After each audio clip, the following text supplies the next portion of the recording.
네, 어벤져스 전략회의 6월 29일 일요일 순서 진행하도록 하겠습니다. 새 정부의 인사가 속속 지금 진행이 되고 있는 것 같습니다.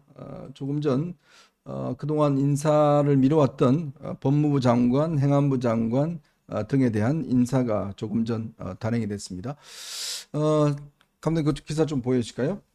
법무부 장관에는 당초 윤호중 윤호중 의원이 유력하다 했었는데 법무부 장관에는 정성호 의원이 지명이 됐습니다. 정성호 의원.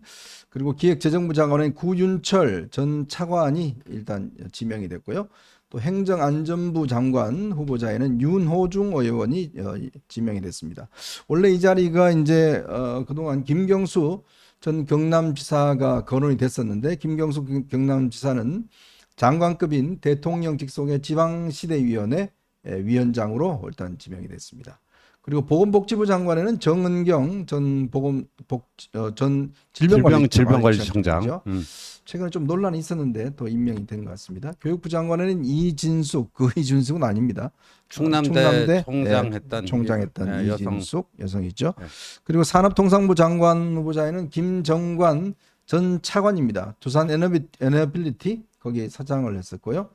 그다음에 민정수석에는 봉욱 전 대검 차장이 임명이 됐습니다. 오유경 식약청장은 유임이 됐습니다. 이번에 또 유임된 분이 계시죠. 농림수산부 장관. 갑자기 생각이 안 나. 그 농림수산부 장관에 이어서 오유경 식약청장도 유임이 됐습니다. 국정원 1차장에 이동수, 2차장에 김홍, 기조실장에 김희수가 이렇게 오늘 임명이 됐습니다. 일단 뭐 거의 이제 새 정부의 진용이 이제 거의 이제 장관 후보자들이 거의 마무리가 된 것 같아요. 지금 안 된 게 국토건설교통부, 네, 국토교통부 거기가 아직 안 된 것 같고요. 또 안 된 게 있나요? 산자부는 됐고 국토교통부가 아직까지 후보자가 지명은 안 된 것 같습니다. 법무부 장관 정성호, 기획재정부 장관 구윤철, 행안부 장관 윤호중, 보건복지부 장관 정은경, 교육부 장관 이진숙, 산업통상부 장관 김정관, 민정수석 봉욱, 그리고 또 한 명 있죠. 경청 통합수석 네. 전성환, 이분은 뭐 지방 공무원도 하고 뭐 두루두루 했던 분인데 잘 알려지지 않았던 분입니다. 이 전성환 씨가 지금 임명이 됐습니다. 자, 오늘 일단 여러분들과 함께요. 저희가 좀 이 세 가지 이야기를 좀 해볼까 합니다. 지금 조금 전에 제가 했던 이 이재명 정부의 이제 장관들이 라인업이 거의 다 끝난 것 같습니다. 그런데요, 현재까지 등장한 그 사람들을 보면 정말 좀 꽤 문제가 있는 인사들이 꽤 많이 있는 것 같습니다. 이 문제 한번 조목조목 살펴보고요. 자, 그리고 최근에 김문수 전 후보가 경북지사에 나가고 김재원 전 의원이 대구시장에 나간다. 뭐 이런 출마설이 있었습니다. 그에 대해서 뭐 본인은 뭐 사실 무근에 이야기했지만 이게 얼마나 좀 실용성이 있는 건지 요거 한번 점검을 해드리고요. 그리고 내일 되면 이제 김용태 비대위원장이 임기가 끝나는 날입니다. 오늘 기자회견도 했는데 국민의힘 상황 그리고 살펴보고요. 그리고 어제 윤석열 전 대통령 정말 특검과 여러 차례 실랑이 끝에 5시간 정도 조사를 했습니다. 그리고 특검이 내일 또다시 나오라고 통보를 했다고 합니다. 이것도 한번 점검을 해보도록 하겠습니다. 자, 여러분 보시면서요. 구독과 좋아요, 알림 꼭 부탁드리고 많은 응원 부탁드리도록 하겠습니다. 저희는 이제 첫 번째 이슈로 한번 넘어가 보겠습니다. 조금 전에 제가 말씀드렸던 오늘의 인사의 가장 핵심은 일단 법무부 장관과 민정수석 이 두 사람인 것 같아요. 일단 법무부 장관의 정성호 의원 그리고 민정수석의 봉욱 전 차장을 임명을 했는데 지원님 이 두 사람의 임명 어떤 메시지가 좀 있다고 보세요? 원래 법무부 장관의 윤호중 내정설이 돌았잖아요. 네네. 그런데 윤호중으로 하기에는 좀 부담이 상당히 된 거 아니냐. 뭐 윤호중이 법조인도 아니고 과거에 뭐 법사위에 좀 있었다. 그거 말고는 뭐 특별히 내세울 게 없는데 네. 그렇게 비법조인을 법무부 장관을 할 때 그러면서 검찰개혁을 밀어붙일 때 오히려 검찰들의 반발이 더 심하지 않겠느냐. 뭐 이런 것도 계산을 했겠죠. 네. 그리고 민정수석 요번에 보면요. 봉욱 그 신임 민정수석이 과거 문재인 정권 때 검찰총장 자리를 놓고 맞아요. 윤석열 당시 중앙지검장하고 경합을 하지 않았습니까? 네네, 맞아요. 봉욱이냐 윤석열이냐 뭐 그때 그랬단 말이에요. 이제 봉욱은 기획통이고 근데 오광수가 차명재산 문제로 이제 낙마를 했지만 후임도 결국 검찰 출신은 안 치잖아요. 그렇죠. 네. 그러니까 이 검찰 개혁의 고삐를 완전히 풀어버린 건 아니지만 완급 조절에 좀 들어가려고 하는 거 아니냐. 저는 좀 그렇게 해석이 됩니다. 네, 맞습니다. 이게 지금 봉욱 전 이번 민정수석 같은 경우는 당시 대검 차장을 했어요. 그때 제가 사정을 좀 아는데 원래 이제 이 조국 전 민정수석이나 당시에 이제 이 일부 라인에서는 봉욱 이 오면 수석을 검찰총장 시켜야 된다라는 의견들이 있었습니다. 왜냐하면 봉욱 전 이 수석이 사람이 굉장히 좀 뭐라고 할까요? 모더레이트하다 할까? 온화한 성격의 인물이고 또 검찰 내에서도 크게 어떤 반발이 없었던 그런 인물입니다.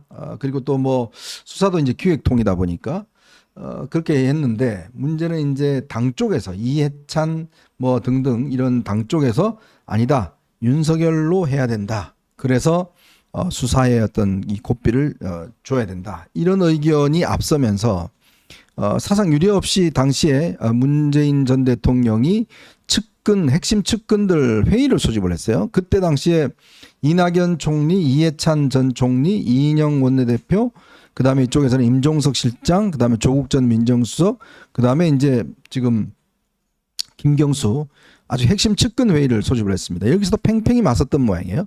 봉욱파와 당시의 윤석열파. 근데 이제 당시에 이해찬이 끝까지 이게 윤석열을 해야 된다라고 주장을 하면서 결국 문재인 전 대통령이 윤석열을 선택했던 뭐 그러한 어떤 이 백스토리가 있습니다. 그래서 당시에 봉욱 수석 같은 경우는 본인이 검찰총장이 거의 다 되는 줄 알았는데 그래서 바로 이제 옷을 벗었죠. 그러다가 김현장 법률사무소에 있다가 이번에 오광수 수석이 낙마하면서 그 자리를 찾아간 것인데 자, 좀 그래도 이 친명 내에서는 가장 그래도 좀 온건하다고 하는 정성호 의원 또 검찰 출신 중에서도 그나마 온건하다고 하는 봉욱 수석 요 두 사람의 조합 어떤 메시지일까요? 그러니까 상대적으로 온건해 보이는 듯한 인사이기 때문에 이른바 뭐 검찰 해체 사법 등등에 대해서는 속도 조절을 하겠다는 메시지는 읽히는 측면이 있습니다. 네네. 다만 그런 것을 정말 안 하겠다고 하면은 사실은 백지화를 하겠다는 얘기를 해야 됩니다. 그렇죠. 그런데 뭐 공소청과 중수청 이런 식으로 해서 결국에는 검찰을 해체하는 식의 법안에 대해서는 백지화한다는 얘기는 없고 오히려 어떻게 해서 이 현재 검찰에 있는 검사들을 전부 다 공소청으로 보낼 건가. 네. 그다음에 만약에 중수청으로 옮긴다면은 수사관으로 직급을 격화시켜서 가야 된다. 이런 이야기들이 아직까지 공공연하게 여권에서 나오고 있기 때문에 검찰 시스템을 엉망으로 만들어 놓을 것이라는 부분에 대한 우려는 해소되지는 않은 상태로 보입니다. 제가 봤을 때는 이 정성호 봉욱 조합이 탄생하게 된 배경은 안규백 국방장관 후보자 지명과도 연관이 있다고 보여져요. 그래요? 그러니까 국방장관도 민간인 출신을 하면서 네. 법무부 장관도 동시에 비법조인 출신을 하기에는 전체적인 그림이 조금 부담이 된다고 판단했을 가능성이 네네. 있습니다. 그런데 안규백 후보자가 먼저 지명이 됐잖아요. 그런 점에서 윤호중 법무장관 카드는 그래서 불발된 것이 아닌가 싶은데 네. 이 지점에서 한 가지 첨언하자면은 저는 윤호중 의원이 행안부 장관이 되는 것도 도저히 동의할 수 없습니다. 네. 마치 이근한 경찰청장을 보는 것 같은 느낌이거든요. 그 윤호중 의원은 과거에 그 서울대 민간인 고문 사건 있잖아요. 그렇죠. 이걸 그 행위를 한 사람들은 서울대 프락치 사건이라고 자꾸 얘기를 하는데 네네. 그때 뭐 유시민 씨, 그다음에 윤호중 의원 등등에 의해서 고문을 당한 그 4명의 피해자들은 프락치가 아닙니다. 네. 오인 당해가지고 거기서 고문당한 분들이잖아요. 네네. 그리고 그때 거기서 고문을 당한 뭐 전기동 씨 이런 피해자들의 증언을 들어보면은 굉장히 그 구타와 물고문 이런 것들이 무지막지해서 나중에 뭐 정신분열증, 대인기피증 이런 후유증을 얻으신 분들이 많이 있다고요. 그러면은 젊은 시절에 그렇게 고문을 했던 사람이 그것도 무고한 민간인을 데려다가 네. 고문을 했던 사람이 경찰을 관할하는 행안부 장관이 되는 것이 맞는가? 이건 정말 한번 심각하게 따져볼 부분입니다. 참 아이러니하네요. 그죠? 당시에 서울대 민간인 고문 사건, 그 사건에 어떤 면에서 이제 당시에 피고인이었던 가해자였던 사람이 이제 행안부 장관으로 돌아왔다. 뭐 이런 의미인 것 같습니다. 근데 제가 볼 때는 이제 이 봉욱과 그다음에 이번에 정성호 조합은 기본적인 노선은 바뀐 건 없는 것 같아요. 네. 문제는 그 실행하는 과정에서 반발을 조금 그렇죠. 완화시키기 위한 네. 작전의 어떤 저런 측면에 분명히 있는 게 아닌가. 그렇죠. 즉 검찰을 공소청으로 만든다는 건 아마 입장이 변함이 없고 지금 뭐 공소청을 어디에다 만들 건지 뭐 그것까지도 지금 검토를 하고 있다니까. 근데 문제는 그렇게 되면 검사들의 반발이라든지 이게 이제 심할 것 같으니까 그걸 좀 완충 효과를 노리기 위한 인사가 아닌가. 뭐 그런 것도 좀 읽히는 것 같아요. 저도 뭐 그렇게 보고 있습니다. 그러니까 그 기본 방향이나 그런 거를 바꿀 수는 없을 거고요. 바꾸는 순간 뭐 개딸들 지지자들 뭐 이거 뭐냐 뭐 사기다 속였다 뭐 이렇게 할 거니까요. 그 대신 이제 이 정성호 비교적 친명 중에 유화적인 인사 그래도 뭐 합리적인 대화가 좀 가능한 인물 네, 네. 뭐 이런 거고 봉욱은 뭐 이제 검찰 내 두루두루 이제 평판이 좀 좋은 편이니까 요런 사람들을 통해서 좀 그들 그 검찰 내부의 우군을 좀 어떻게든지 확보하려고 들지 않을까. 예. 그러니까 검찰 내에서도요. 이제 그 출세욕이 있는 사람들 다 이렇게 관찰해 보면 보이잖아요. 그렇죠. 예. 그러니까 검찰 내에 단순 우군이 아니라 뭔가를 좀 선봉도 역할을 할 수 있는 더 나아가서 그런 거 하기에도 이제 검찰 출신 민정수석을 세워야지만 그런 게 가능하지 않겠느냐. 이렇게 보여집니다. 그리고 내년 지방선거가 있으니까 이게 지금 시간표는 안 나왔잖아요. 네. 그렇게 뭐 공소청과 중수청으로 두 개로 쪼갠다. 네. 그 방향 마스터 플랜은 나왔지만 이 타임 스케줄은 아직 안 나왔잖아요. 거기서 조금 저는 완급 조절을 할 수도 속도 조절을 할 수도 있지 않나 이런 생각이 듭니다. 네. 자, 그리고요. 이번에 제일 제가 좀 이해할 수 없는 게 정은경 이 보건복지부 장관 후보자 지명입니다. 왜냐하면 며칠 전에 여러분 아마 저희도 소개를 해드렸습니다만은 정은경 후보자의 남편이 당시 질병관리청장을 그 정은경 당시 후보자가 할 때 그때 코로나가 굉장히 확산되고 여러 가지 문제가 있었지 않습니까? 근데 그 남편이 보니까요 코로나로 이 당시 마스크 회사 그다음에 진단키트 만드는 회사 거기에 많이 투자를 해서 사실상 꽤 많은 수익을 올렸다라는 그때가 있었어요. 그러니까요. 그래서 검증에서 탈락했다라는 이야기가 있었는데 오늘 결국은 임명이 됐습니다. 즉 그런 거 보면 보통 이 정도의 그 관련된 비리가 있으면 보통 이제 지명을 탈락시키는 건데 끝까지 임명한 걸 보면 최근에 김민석 후보자도 그렇지만 지져라 우리는 간다. 저는 뭐 그런 의미도 있는 게 아닌가 싶어요. 그러니까 공직의 사유화에 대해서 아무런 문제의식이 없는 정권이다. 이런 부분을 엿볼 수 있죠. 정은경 질병관리청장은 정말로 그 코로나 시기에 방역에 관해서는 권한이 막강했던 인물입니다. 네네. 어떻게 보면은 국무총리나 보건복지부 장관보다도 실질적인 영향력은 막강했다고 평가할 수 있어요. 그런 그 방역 정책의 수장이 배우자는 뭐 마스크 회사 주식에 투자해서 돈을 벌고 있었다라고 하면은 그 자체가 아주 중대한 이해충돌 아니겠습니까? 그리고 그런 것이 뒤늦게 발견됐다라고 하면은 과연 또다시 보건복지행정의 수장을 맡아도 되는 것인가? 네. 매우 심각하게 의문을 제기해야 돼요. 그런데 이게 중간에 언론 보도로 나와서 검증해서 탈락했다고까지 알려졌는데도 아무렇지도 않게 지명을 합니다. 그런데 이게 지금 정은경 후보자 한 명에 그치지 않잖아요. 정동영 후보자 같은 경우에 물론 통일부 장관이니까 태양광하고 앞으로 직접적으로 관련된 일을 그렇게 많이 하진 않을 것 같습니다만 비무장지대 태양광. 그럴 수도 있겠네요. 어쨌든 국회의원으로 있는 동안에 태양광 관련된 법안들을 공동 발의하면서 네.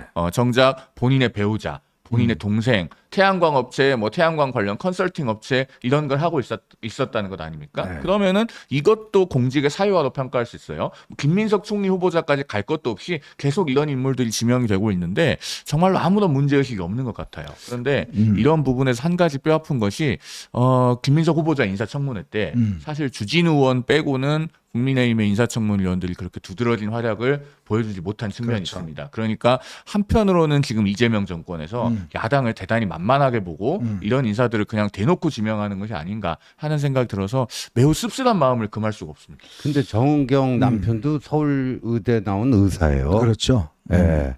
그러니까 자기 와이프가 질병관리청장 할 때 의사로서 거기에 그 투자를 주식 투자를 한 거 아닙니까? 돈 버는 사람은 그 직업 이유가 윤리라는 있어. 게 예? 개판이죠 뭐. 예, 직업 윤리라는 게 그 뭐 의사 뭐 히포크라테스 선서 뭐 이런 거하고 전혀 무관한 자들이고 그다음에 질병관리청장 때 그럼 정은경은 자신의 남편이 그런 뭐 진단키트 마스크 그 주식 왕창 사들인 거 몰랐을까요? 알았다면 좀 뭐 아주 심각한 결격사유죠. 그러니까 이게 보니까요. 이게 지금 그러니까 이제는 도덕성이 거의 뭐 이제 별로 그렇게 중요하지 않는 거 같아요. 애나 줘라 이거예요, 네. 그냥. 근데 개를 너무 평하시면 안 됩니다. 개가 얼마나 그 귀여운 동물인데. 인사를 하면서 국민 눈높이에 맞춰야 되는데 네. 국민들께 눈을 낮추십시오 이것도 아니고 거의 이 정권의 인사 메시지는 눈 내리 까라 이런 느낌입니다. 눈 내리까는 거 아니고요. 대통령 눈에 맞춰. 아 그런 거군요. 네, 왜냐하면 대통령이 가지고 있는 비리가 지금 재판 진행돼 있으니까 다 아래로 보일 거 아닙니까? 야, 그러니까 그 정도 무슨 뭐 마스크 투자하고 그거 범죄가 되니? 뭐 이런 거 아니겠습니까? 그리고 뭐 정동영, 아이 뭐 지금 태양광 했다고 해서 그 정도 갖고 지금 대장동에 빗대? 뭐 이건 말이 안 되는. 그러니까 어떤 모든 정권이든지 어떤 기준이 있잖아요. 근데 그 기준이 보면 현격히 이제 기준이 낮아버리니까 대통령 스스로가 뭐 지금 뭐 만약 이게 제대로 재판만 진행된다 그러면 아마 거의 뭐 평생을 지금 빵에서 계셔야 될 분이 대통령하고 계시니까 뭐 이거 이야기한다고 또 잡혀갈까요? 계시니까 아니 이런 장관들의 지금 이 비리를 보면 뭐 이건 비리도 아니잖아요. 사실 그 기준으로 따지면 그렇죠. 김민석도 마찬가지고. 그러니까 더 이상 야당이 야당 역할을 못 하니까 아이 그래 뭐 한번 해봐 그냥 우리는 그냥 고한다라고 하니까 지금 정은경 같은 사람을 지금 보건복지부 장관에 그냥 밀어붙이는 거 아닙니까? 그러니까요. 예? 야, 진짜 계속, 네. 윤호중 그것도 악권이고요. 네. 뭐 그냥 근데 이제 문제는 국힘이죠. 국힘이 저기서 뭐 진짜 그 저격수들이 있어갖고 꼼짝달싹 못하게 뭔가를 찾아내갖고 그냥 몇 명은 좀 낭만을 시켜야 되는데 그 정도 전투력이 있을런지 모르겠습니다. 예. 자 그리고 이게 아까 우리 이제 이송 변호사님 이야기하셨는데 이 정동영 후보자는 꽤 이제 뭐 국회의원 떨어지고 난 다음에 뭐 야인 생활도 하고 대선 후보까지 있는 사람 아니겠습니까? 근데 참 희한한 게 이제 태양광 사업을 했다는 거예요. 그러니까요. 예? 예. 그것도 본인뿐만 아니라 본인 동생까지 해서 가족 법인을 만들어서 태양광 사업을 했다는 건데, 그러니까 이게 바로 아주 그 대표적인 케이스가 뭐냐면 지금 이 좌파 정권이 보면 끊임없이 이 재생에너지를 강조해요. 그렇죠. 예? 근데 그 이유가 정말 순수하게 이게 재생에너지가 필요해서 하는 측면보다는 실제로 이게 본인들이 이익을 가질 수 있는 하나의 어떤 이 이권 사업이 비슷하게 되는 거예요. 그렇죠. 그러다 보니까 관련 법도 만들고 하는데 뒤에서는 내가 사업을 하고 있고. 그러니까 이게 보면 결국 본인들이 주장하는 이 재생에너지라는 게 정말 지구를 걱정해서 재생에너지 하는 게 아니라 진짜 본인들의 돈벌이 이걸 위해서 한다는 게 저는 정동영 후보자 딱 보면 아주 여실히 드러나는 것 같습니다. 그 부분도 있고요. 사실 인사에 지금 하자가 있는 인물들이 너무 많기 때문에 지금 외교, 국방, 정보 라인이 대단히 문제가 많은데 네. 그 부분은 지적하는 축에도 못 끼게 생겼어요. 사실은 그 이종석 국정원장 후보자 그리고 네. 정동영 통일부 장관 후보자는 손잡고 나가야 될 분들입니다. 왜냐하면은 북한이 핵을 보유하게 된 데에 책임이 있는 분들이에요. 네. 우리 시청자들께서 그 2018년에 있었던 9.19 남북 군사합의 많이들 기억을 하시겠지만 원래 9.19라고 하는 날짜가 더 중요했던 이벤트는 훨씬 이전에 있었습니다. 네. 2005년 육자회담 때 9.19 공동성명이 네. 있었잖아요. 그때 육자회담에서 북한은 이 9.19 공동성명의 결과로 IAEA 국제원자력기구의 핵사찰을 받고 NPT 핵 확산 금지 조약에 복귀하기로 되어 있었습니다. 그런데 1년도 안 돼서 대포동 2호를 발사하고 네. 2006년 10월 9일에 1차 핵실험을 하죠. 그 실패한 9.19 공동성명 당시의 통일부 장관이 정동영 후보자고 그 다음에 1차 핵실험으로 책임지고 사표낸 그 당시 통일부 장관이 이종석 후보자예요. 이 두 사람들은 이미 20년 전에 정책적으로 크게 실패를 한 분들이기 때문에 다시 기용이 되면 안 되는 분들인데 그분들이 돌아와 있어요. 그런데 자, 2022년에 그 9월 한미일 해상연합훈련 할 때, 그때 그 훈련 정보를 대잠 훈련인데 사전에 공개를 해서 큰 무리를 일으키고 우리 국익에 손해를 끼친 안규백 후보자, 네. 국방장관 후보자 돼 있잖아요. 그러면은 지금 국방, 통일, 정보, 그리고 또 외교부 장관 조현 후보자는 뭐 과거에 미국에 가장 먼저 갈 필요 없다. 그런 말씀도 하신 분이고. 그러면 이 인사들이 주는 일관된 메시지가 있습니다. 이런 부분도 매우 우려스러운데 다른 하자가 더 큰 인물들이 많아서 축에도 못 끼는 상황이 참 걱정스럽습니다. 특히 이게 조현 후보자 같은 경우는 우리가 어제도 말씀을 드렸습니다만은 이게 이제 정부가 이제 대출 규제를 2공으로 이제 완전히 막 묶어놨잖아요. 이렇게 되면 아마 현금 10억 정도 없으면 마포에 집을 살 수가 없어요. 이제. 그렇죠. 그죠? 예. 현금이 이제 집에 쟁여놓지 않으면. 근데요, 월급쟁이가 맞벌이를 아무리 해도 20년에도 현금 10억 뭘 할 수 있을까요? 월급쟁이들은 근데 힘들죠. 그러니까 다 이제 더 이상 들어오지 마. 네. 라고 이제 다 장벽을 쌓아놓은 겁니다. 네. 자, 근데 이 조현 후보자는 옛날에 그런 이야기를 한 적이 있어요. 강연에 나와서 이 아버지의 어떤 이 도움으로 이 부에 세습한다는 거 이거 절대 막아야 된다. 네. 그걸 아주 목 놓아 주장하던 사람이에요. 그렇죠. 근데 그 이후에 바로 자기 아들은 돈을 갖다가 7억인가 뭐 6억인가 빌려줘서 네. 이 증여해갖고 지금 60평짜리 가지게 했던 사람 아닙니까? 네, 그러니까요. 네. 그러니까 저 말이 안 돼요. 저 아들이 미국 변호사고, 그 삼성전자에 한때 근무하다가 지금 다시 미국으로 돌아갔다고 하는데, 2019년에 용산구 이천동 한강뷰 66평 아파트를 19억 원 주고 그때 매입을 했다라는 거 아니에요. 네네. 19억 원. 그때 조현이 자기가 저거를 7억을 아들한테 증여를 해줬다 그거 아닙니까? 그 7억이고 그때 그러니까요 전세를 끼고 샀어요. 네. 예, 18억인가 18억으로 기억납니다. 18억인데 그때 전세가 한 8억 정도 됐기 때문에 네. 10억이 있어야지 사는 거예요. 전세 끼고 예, 이른바 갭투기인데 그러니까 10억 중에 7억을 자신이 대준 거고요. 네. 그리고 나머지 3억은 그 저 조현 처가가 네. 좀 사나 봐요. 아. 그래갖고 외조부가 대줬다라는 거예요. 외조부가 그 10억을 만들어서 샀다는 건데 저게 이제 조현 그 와이프가 2003년에 용산구 보광동에 그 도로 부지를 네. 예, 그 세 명이서 3분의 1씩 쪼개기로 해가지고 한 거 아니에요. 그렇죠. 그거 왜 그거 했느냐? 뭐라고 해명을 했냐면 그 당시에 무주택이었고 네. 무주택이었고 집을 살려고 그러는데 딸랑 손에 든 거는 3억 원뿐이 없어가지고 3억 원 갖고는 살 수 있는 아파트가 없었다. 없었기 때문에 근데 자기 와이프가 어디 이제 돌아다니면서 정보 수집하는데 어떤 부동산에서 그럼 도로 부지 사두면 나중에 그게 아파트 한 채 분양권으로 갈 수도 있다 해서 그걸 사놨다는 거예요. 근데 아까 그 조현 아들 그 66평 아파트 있잖아요. 그 바로 옆동에 한남동 그 땅 그 도로 부지 쪼개기 투자한 다음에 있잖아요. 2004년에 네.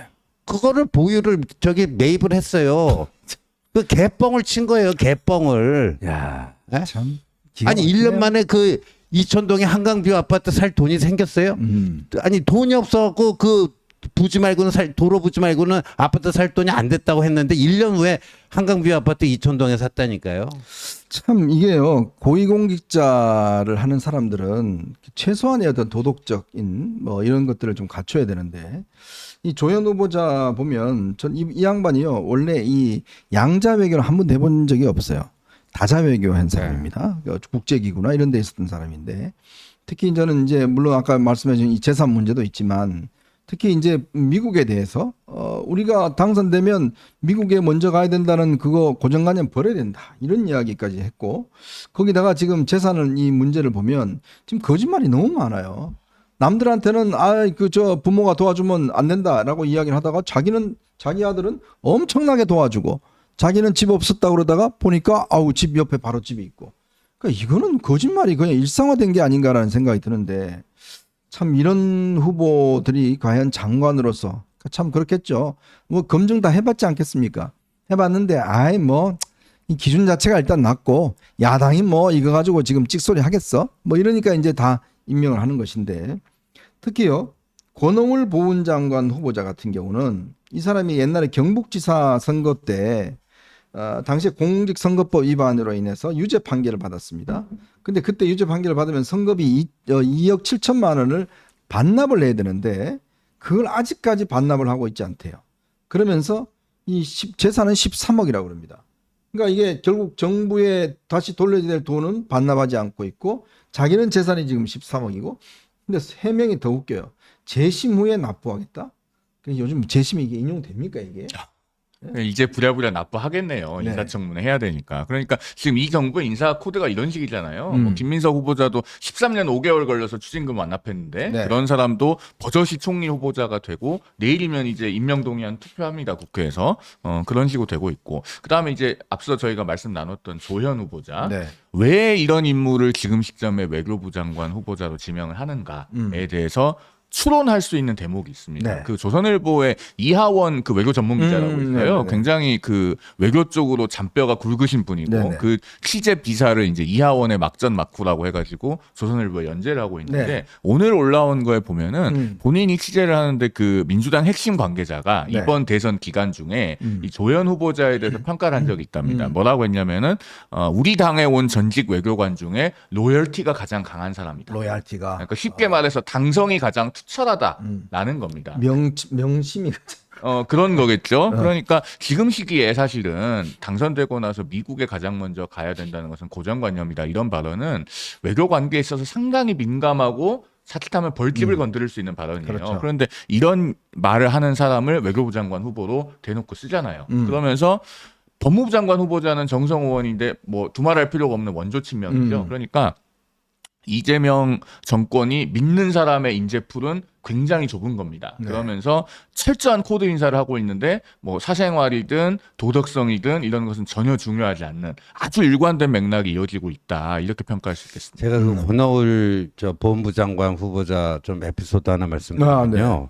최근까지 광화문에서 삼계탕집을 했어요. 그 요쪽 그 경복궁 옆에 고 있죠. 네. 무슨 뭐 예, 어쩌고저쩌고. 그 삼계탕집을 해가지고 그 광화문에서 뭐 집회가 많이 열렸잖아요. 우파 네네네. 집회가. 네, 네. 그러니까 그 저 이쪽 국민의힘 계열의 인사들이 그 네. 광화문 집회에 만약에 들리게 되면 꼭 일부러 거기 갖고 팔아줬다는 거예요. 거봉삼계탕. 네, 그 삼계탕. 그래 요새 막 이재명한테 넘어갖고 저 XX가 저 장관 해 먹으려고 저기 돈은 우리한테 다 뜯어 먹던 놈이. 야. 참 기가 막히네요. 참. 근데 권오을 후보자는 원래 정치적인 출발점이 민주당이잖아요. 1996년에 통합민주당으로 그렇죠. 초선을 네, 하셨죠. 네, 맞아요. 그때 네. 경북 안동에서 민주당이 당선됐다고 굉장히 센세이셔널한 일이었는데 사실은 이제 안동 권씨 문중의 힘으로 당선이 되셨던 분이고 그래서 물론 97년에 이제 신한국당과 통합을 하면서 한나라당에 오셨지만은 어떻게 보면은 본인의 원래 출신지로 돌아갔다 네. 이렇게 평가할 수도 있을 것 같습니다. 에휴, 참. 자, 저희는 이제 두 번째 이슈로 한번 넘어가 보도록 하겠습니다. 여러분 보시면서요. 구독과 좋아요 알림 꼭 부탁드리도록 하겠습니다.